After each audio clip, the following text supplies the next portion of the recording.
Today we're testing the Sony A9G. It's a 2019 OLED TV and the successor to the A9F from last year, putting it as Sony's highest-end OLED model. This means it competes with the highest-end models from other manufacturers, like the Samsung Q90R and LG OLEDs. We bought the US 55-inch model to test, but it's also available in 65 and 77 inches. We expect these other sizes to have very similar picture quality. Note that Sony models do vary in model codes depending on the region, so the equivalent in Europe is the AG9. We expect it to offer the same performance and features though. In this review, we'll start by looking at the design of the TV and then move on to the picture quality. We'll look at the motion handling, input lag and sound, and then compare to other competing models which are currently available. If you'd like to skip straight to our test results, then see the links in the description below. The design of the A9G is impressive. It's different to last year's A9F, whose distinct design resulted in a backwards lean. This year, the TV sits vertical on a very minimalist stand. It looks great and feels stable. A potential downside for some is that it doesn't raise the TV, so there's no room to put anything in front, like a soundbar. Moving around to the side, like other OLED TVs, the borders are very thin and look good. The TV itself is also thin, so it won't stick out much if wall-mounted. The rear of the TV is very interesting, as it's broken up into a number of squares, some of which hide removable panels to cover up inputs or cables. This looks really neat, as the panels basically disappear into the regular pattern on the back of the TV. The small 3-button remote is located on the left-hand side of the TV and functions the same way as other Sony TVs. It can be a bit hard to find by touch when you aren't used to the position, which may be frustrating if the TV is wall-mounted. It provides basic functions like toggling the power and changing volume or inputs. The inputs are located at the side and bottom of the TV. There's a wide range of inputs, including composite for older devices, but it requires a small adapter which isn't included with the TV. This TV also has speaker terminals, so you can connect it to an external receiver to play music through the TV itself. All of these inputs can be completely hidden out of the way thanks to the panels. Looking at a thermal image of the TV, the usual OLED heat distribution is visible. The panel is relatively uniform as each subpixel produces its own light. Now we'll move on to the picture quality. We'll be comparing to currently available TVs, but competing models may change as new TVs are released throughout the year. For an updated comparison with new models as we buy and test them, see the review page on our website, which is linked below. A TV's contrast ratio measures the ratio between the amount of light emitted by a display in bright areas compared to dark areas. We measure this on a checkerboard pattern, comparing the brightness of a 100 nits white to the surrounding black rectangles. TVs that use a transmissive technology like LCDs have a light which is then filtered to produce the correct brightness for each subpixel. This filter isn't 100% effective, so increasing the brightness of the display also results in a raised black level. TVs which use an emissive technology like this OLED TV don't have this problem, as the black level doesn't raise no matter the brightness. This results in a perfect contrast, which is excellent for a dark room. Now, although OLEDs are able to produce perfect blacks, they do still tend to have some issues in very dark scenes in a dark room, as there can be issues with horizontal or vertical banding. Some people find this distracting, and unfortunately the A9G appears to be in the same ballpark as other OLED TVs, like the C9 or A9F. Note that just like when viewing these scenes on the TV itself, you probably won't see any banding unless you're also viewing this video in a dark room. Despite these uniformity issues in dark scenes, for scenes that are brighter, the uniformity of OLED TVs is excellent. To measure this, we take a photo of a brighter 50% grey pattern on each TV. This is because uniformity issues, which tend to affect all colors, are most noticeable on this uniform grey background. Issues here can result in distracting areas known as the dirty screen effect, which are problematic when playing games or watching sports. The A9G performs exceptionally well, which is excellent. This is much better than the Q90, which has vignetting around the edges and non-uniform areas near the center. Now, if you sometimes watch off-axis or have wide seating, then good viewing angles are important to ensure an accurate image from any viewing position. The A9G offers excellent performance, as the gamma remains very consistent. The brightness also doesn't drop much, which is good, but the colors do shift, so it's far from perfect.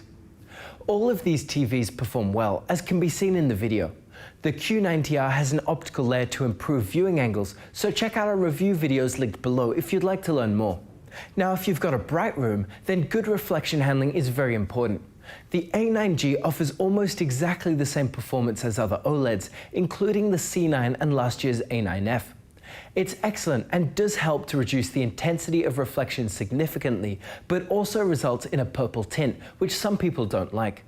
The Q90R is the standout among these TVs, with the best reflection handling we've seen so far. This is excellent for those in a bright room. A bright image is also important to counteract glare. When watching SDR, the brightness is limited to about 350 nits. As the brightness of the picture itself increases further though, like on our full screen white slide, the TV's ABL or automatic brightness limiter kicks in. This restricts the power usage of the TV and limits the brightness of the whole screen to about 150 nits. This is fine for most people, but in a bright room it may not be enough to counteract glare. When watching HDR content, a high peak brightness is important to produce highlights that stand out. The A9G is brighter in HDR than SDR and can produce bright highlights in our HDR real scene at about 600 nits. This is a bit lower than we measured on the LG C9, which uses the same OLED panel, but we don't know if this difference is just a result of variance between units. Overall, while the A9G is likely bright enough for most people, if you really care about a bright image and highlights that stand out, then a bright LCD TV like the Q90 or Z9F may be a better choice. A wide color gamut is important for producing vivid colors in HDR content. The A9G can produce a wide color gamut, which is great, but it's actually a bit lower than what we measured on the A9F and C9. We compared the TVs side by side with the same Rec 2020 HDR signal sent to both TVs to confirm this difference. We don't know why this is, but the difference is small enough that it isn't likely to be noticeable without a side-by-side comparison. Overall, it's still great for those who plan to watch HDR. We also measure the EOTF, or electro-optical transfer function, of each HDR TV. This measurement shows how the brightness of the TV changes depending on the signal level or stimulus. The yellow line in this plot is the reference PQ curve, or the brightness that an ideal TV should follow. This reference line is unachievable by any TV at the moment though, so every TV has a way to tone map the input signal to the display's capabilities. This TV follows it accurately, which is good for those who care about watching movies with accurate colors as the director intended. Like other OLED TVs, the A9G may have the risk of burn-in after displaying long periods of static content. It uses an organic compound to emit light, which degrades with usage. You can see our video series linked below for an investigation into this issue. However, we don't expect it to be a problem for most people who change the content that they watch. So now for the motion. To learn more about motion on TVs, check out our video series, which is linked below. OLED TVs like the A9G have an almost instantaneous response time. This results in very little blur following moving content, as most of the blur is the result of persistence from sample and hold of the image. This fast response time is great for gaming and watching sports. Unfortunately for low frame rate content, this also means that there's no blur to smooth between frames of low frame rate movies. This results in jarring movement when displaying long, slow panning shots. If you don't mind the soap opera effect, then the motion interpolation feature helps with this issue by increasing the frame rate of content. Although overall the response time is very good, OLEDs tend to have more issues in darker scenes. This can result in some faint artifacts. A lot of people don't notice it though, either because it's faint or the content they watch doesn't highlight these problems. Now, if you care about an even clearer image when gaming, then black frame insertion can be used to clear up the persistence blur. Like the A9F and other recent OLED TVs, the A9G also supports a black frame insertion feature.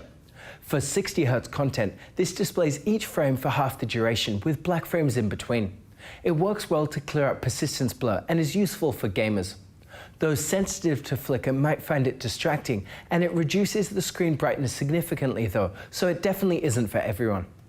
Now, if you plan to game or use the TV as a PC monitor, then a low input lag is important to reduce the delay between an action in-game and when you see it on the screen.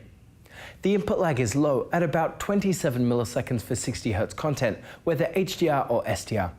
At 1080p 120Hz, it is a bit lower, at a bit less than 20 milliseconds. Strangely, 1440p 120Hz measures noticeably higher. We don't know why this is, but it may be fixed in a future firmware update. Overall, it's fine for gamers, but not quite as good as other flagships like the LG C9 or Samsung Q90R. Unfortunately, this TV doesn't accept a 4K 120Hz signal. Sony is one of the few manufacturers that hasn't been announcing future edition of HDMI 2.1, so it's likely that this resolution won't ever be supported on the A9G. On to the smart features. Like the X850G, the A9G has a new and faster processor compared to previous Sony TVs. It feels much faster than last year's models and results in a fluid experience when browsing the menus or opening apps.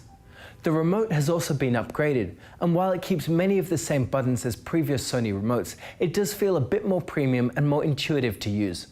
There's also a button for direct access to Google Assistant, and the remote works even outside of line of sight, which is nice. Now for the sound.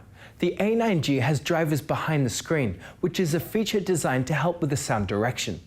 Overall, the sound quality is decent. It can get fairly loud and is good for most environments. It produces clear and well-balanced dialogue and can deliver a good amount of punch to its bass, but it lacks thump or rumble. For even better sound, dedicated speakers or a soundbar is recommended. A neat feature is that the TV has speaker terminals, so you can use it as a center channel speaker if you'd like. So overall, the A9G is an excellent TV with impressive picture quality. It's the successor to the A9F and has a very different design which looks great.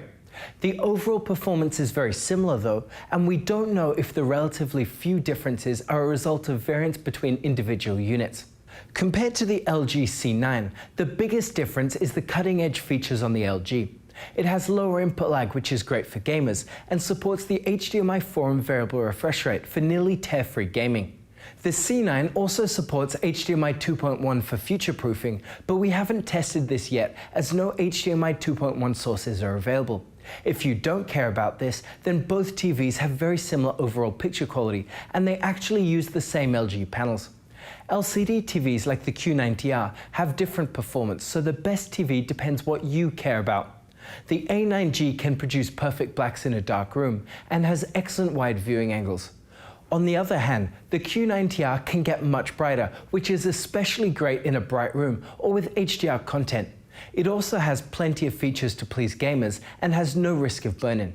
So that's it. What do you think of the Sony A9G? Have you bought it? Let us know down below. You can check out all of our measurements on the website. And if you like this video, subscribe to our channel or become an insider on the website for access to our latest test results first. Thank you for watching and see you next time.